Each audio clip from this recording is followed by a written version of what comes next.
Hi, and welcome to Step Up AT's videos on assistive technology strategies. In this video, we will be discussing levels of prompts that can be used when introducing AT. This is the button for help. Press the button and help. We also have videos on behavior-specific praise, adult modeling to support language development, peer modeling, and wait time. So be sure to check those out. Prompting is a go-to instructional strategy almost all teachers rely on to help children become as independent as possible in a given task. There are different levels of prompting, from most to least supported. We call this prompt hierarchy. This hierarchy provides a systematic way to determine or adjust how much help we give a child, where the ultimate goal is that the child is able to complete the targeted task with as little assistance from the teacher as possible.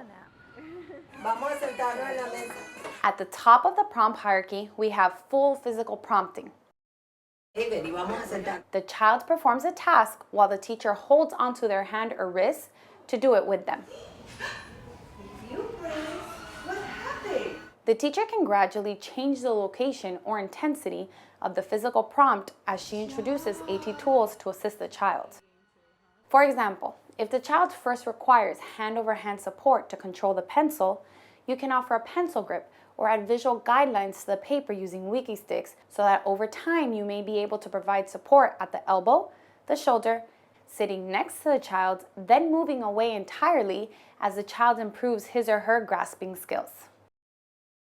Physical prime prompting. The child performs the task after the teacher moves them toward it.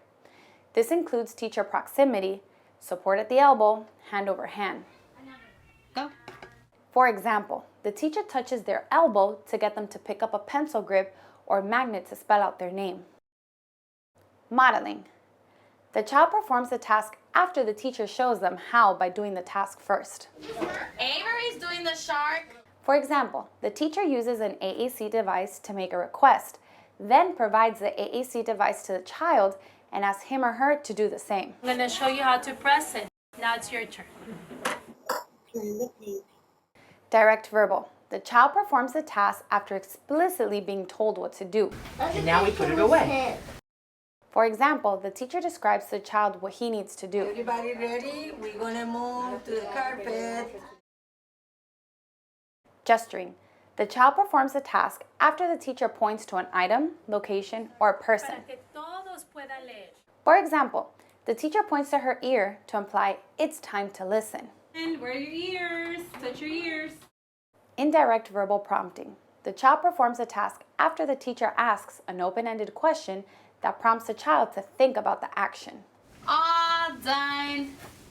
And now it's time for eating. For example, circle time just ended. The children in the class get up from the carpet and begin to transition to their respective chairs or desks. One child seems confused or is wandering around the classroom. The teacher uses an indirect verbal prompt. Do we run inside the class?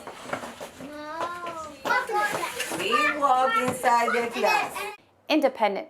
The child is able to perform the task independently with no help or hints of any kind. If you would like to review the different prompt levels, we have attached a link below to the handout that describes in greater detail the prompt hierarchy. There is no specific order when using prompts. Sometimes children will need different levels of prompting depending on the activity or task. Similarly, the use of adaptive equipment, or AT, may help the child perform a task with less prompting required. ¿Qué sigue, Mateo? ¿Qué vamos a hacer ahora? The use of photographs, visual cues, or written text can also serve as a prompting support, especially for children with communication difficulties. To maximize the effectiveness of prompting, keep in mind the following. Start with the least amount of prompting possible. Begin with minimal assistance and only add additional prompts as needed. Start off by offering one verbal request. If needed, add additional prompts. The benefit to this method is that with every additional prompt, the child gets to learn through repetition and practice of the skill. Reduce the prompts as the child learns the skill. When children first learn a new skill, they may need physical cues, modeling, and verbal prompts. But as they practice that skill over time, the prompts could be adjusted or not needed at all. Irene, remember, it's time to check off your schedule. Come with me. For example, when introducing Irene to a new visual schedule to assist with transition, it may first require a physical prompt, where the teacher walks her over to the posted schedule and places her hand over the appropriate symbol to check it off. Then, as Irene begins to learn the skills of going to her schedule at the end of each activity, the teacher could transition to a modeling prompt where another child shows her how to check off her visual schedule at the end of each activity. Outdoor play, lunch.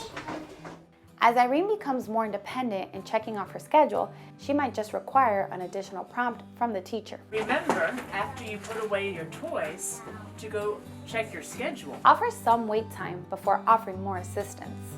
When providing a verbal prompt, wait at least 3 to 5 seconds before repeating the verbal prompt or providing another type of prompt. Irene, what comes next? This gives the child some time to process your request and think about how they wish to respond. Finally, discourage prompt dependency. Instead, encourage the child to practice the task at a level that requires problem solving and promotes learning. For you. Good job. All children need our help to learn. Use a variety of prompts as an instructional strategy supports the scaffolding of new skills and increases a child's independence. Keep in mind, prompting is a fluid process that looks differently depending on the task and the child.